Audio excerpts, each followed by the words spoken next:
Hello everyone. Today we're joined by CEO of VASA, Zuks Ramasia, and we're going to be discussing the subject of reopening South Africa's borders. Zuks. Currently, SA Tourism estimates that South Africa's borders will remain closed for international travel until February 2021. Can you tell us what the implications of such a long border closure will be on South Africa, particularly at a time when international borders around the world are currently reopening? Good afternoon, Sarah, and to your viewers as well. It will be devastating. It's unthinkable, really. If that is the case, it's definitely very, very devastating to the economy.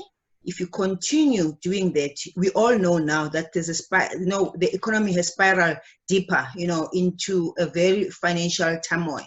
So something like that will be very devastating. So I hope not. I hope that's not what is intended.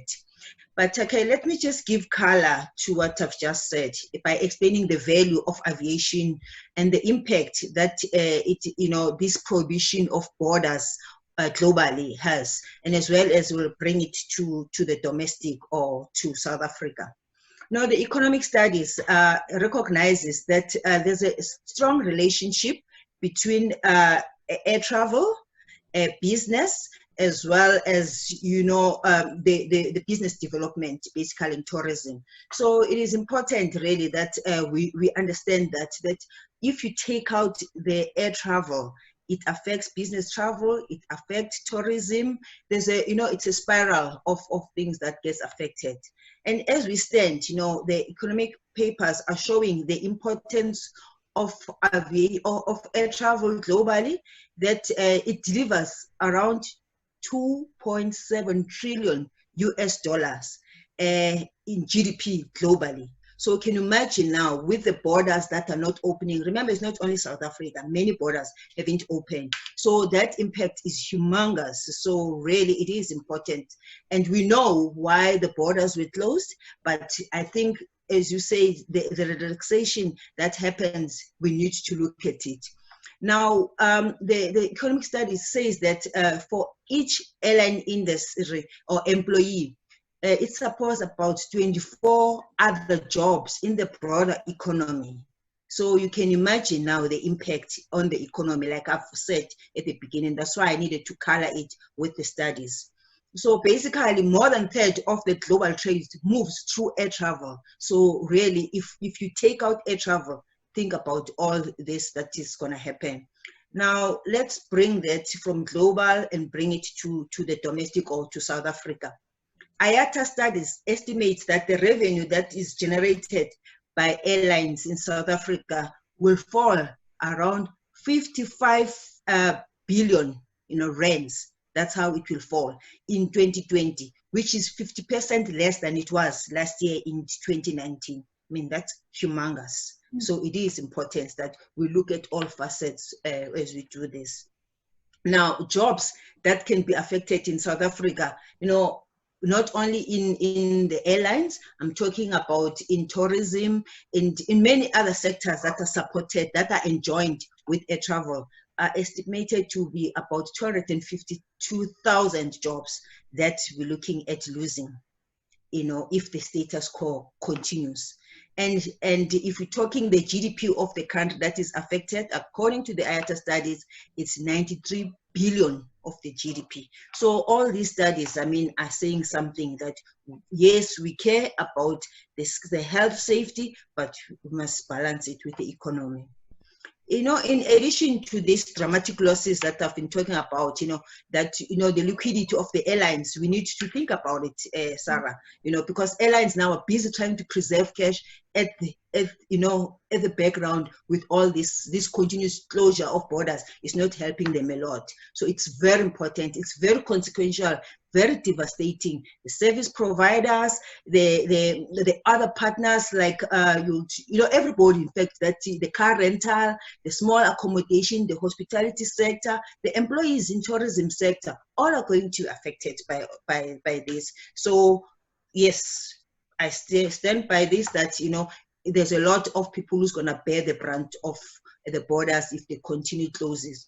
In fact, what I can say is that if we open aviations, the chances that we can be at the center of enabling economic revival, such that we are actually contributing to the COVID-19, fighting the COVID-19 pandemic, because it's the more global activity, the more economic activity, the better we are. So that's where we come in. That's a very interesting perspective.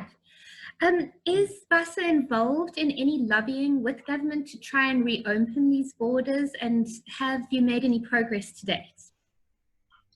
Absolutely. So we are at the center of it.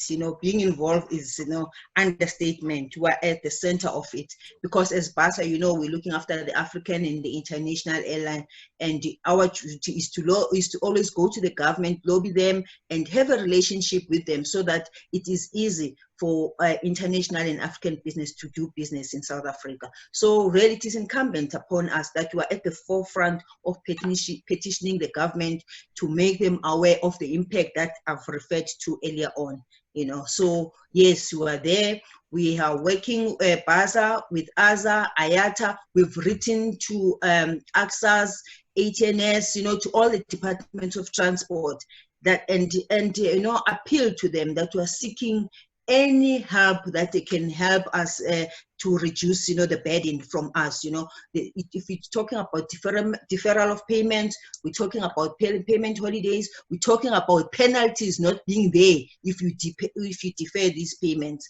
So because of us being in the front of everybody, in the face of everybody, like the HNS, the AXAS, the CAA, and the weather services, that led to the director of the CAA to actually assemble the captains of the industry. We all look at it and we agree that let's have a joint paper that comes from aviation, that will go to DOT, that will go to every sector, that will help us to open the aviation. So we've submitted the paper last week, and that led us to have a meeting with the DG of Transport, and he listened to us. And now as I'm talking, we've got another meeting this afternoon with the Minister of Transport. So I'm thinking that we are actually, opening the doors. And we have a relationship with TBCSA as well, whereby they have a whole network that we are leveraging on. We give them our papers, we give them submission, we contribute to the submission, because as I say, there's so much interdependent and correlationship, so that we need to work together to ensure that, whilst we are sympathetic and understanding the government of wanting to deal with this crisis of the pandemic and flattening the curve, we also need to revive the economy, so that we are there to help the government in fighting the scourge as well. Well, that sounds very promising, and cross fingers that we'll make some progress. And I think it has led, in fact, our continual talking with them has led to even to us being now in level 3, that's domestic, that is in level 3. It just didn't happen. It's through us knocking at those doors to ensure that somebody's listening to us. Well, brilliant. I think on behalf of the industry, everybody is behind you, and please keep fighting for us. Many of South Africa's neighboring countries like Namibia, Botswana, they're beginning to open their borders. And from an inbound perspective, tour operators are maybe now looking at redesigning itineraries that will maybe exclude South Africa for 2020 based on sort of projections. You're looking at some airlines considering maybe flying into Namibia, Botswana. Do you think that if this hangs on, the border closure in South Africa while our neighbours are open, that we could lose hub status in Tambo, Cape Town International Airport? Yeah, it is. It's a reality that we need to contend with, because if you think about it now, even in Europe is opening because it's getting into their summer, and everyone else is trying to book ahead to be certain that they need some certainty that which borders are opening and they'll go there. So as I say, it is serious, it is concerning to us, and that's why we're not stopping to go and convince our government to say, you know what, we don't want the bypass of Cape Town as well as Johannesburg. We really want that when they think of borders that are opening, we must be, our name or South African name must always be there. It must be mentioned as one of the borders that are relaxing. So indeed, it's a reality, because it could be the one who acts fast or who has an advantage, because airlines, as we speak, are busy looking at their schedules. They're looking at what can they do with their network plan, day by day. Countries that are announcing that you are opening, they're looking at those countries, what can they do? And of course, those countries are not just opening. I'm sure they're giving incentive to say, if you come to us, this is what you're doing. And so it talks about the broader economy, the tourism and all that. So there's lots of incentives, I think, that they're giving, and we need to be there as well as South African and open our borders so that we're not bypassed as a country and our economy doesn't get to be disadvantaged as well. Because I mean, in addition to, we were talking about inbound itineraries, there's also the trade implications of that, of airlines choosing to fly into neighboring countries instead. Sure.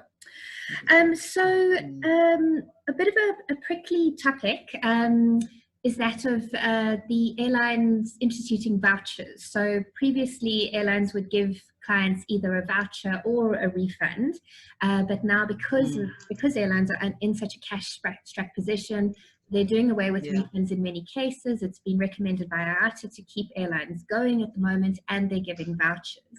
And I think a lot of clients were initially frustrated, but at the same time, agents and clients do understand the situation that airlines are in. I think where the concern comes into when we're seeing more and more airlines sort of going into business rescue, Chapter 9 administration, how do clients know that those vouchers will actually be protected, that they can use them in the future? Is there any advice, or has South Africa made any South Africa's government made any decisions about that?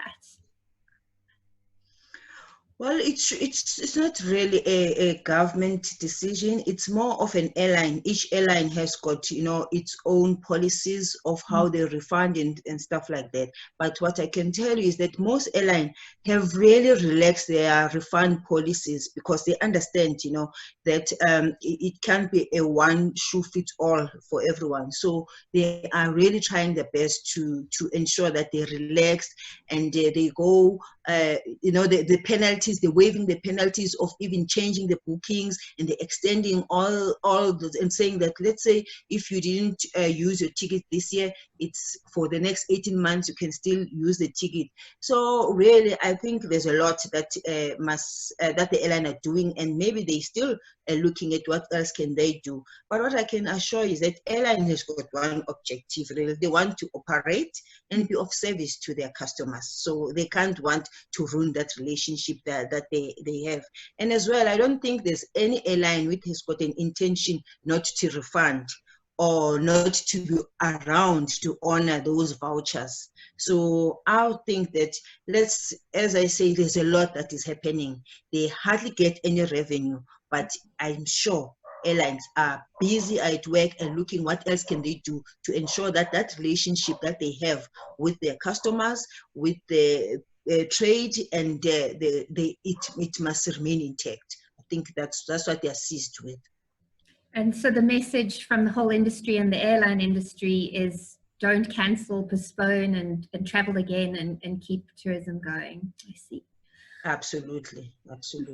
Zuks, thank you so much for talking to us, for all the lobbying that you're doing, and we hope that there will be good news for our industry soon. And thank you, and have a lovely weekend.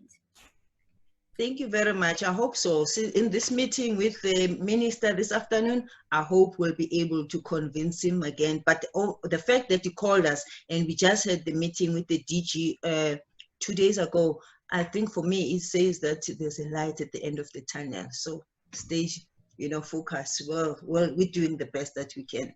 We want to be back in the sky soon. Fingers and toes crossed. Thank you, Zuks. Bye. Yeah.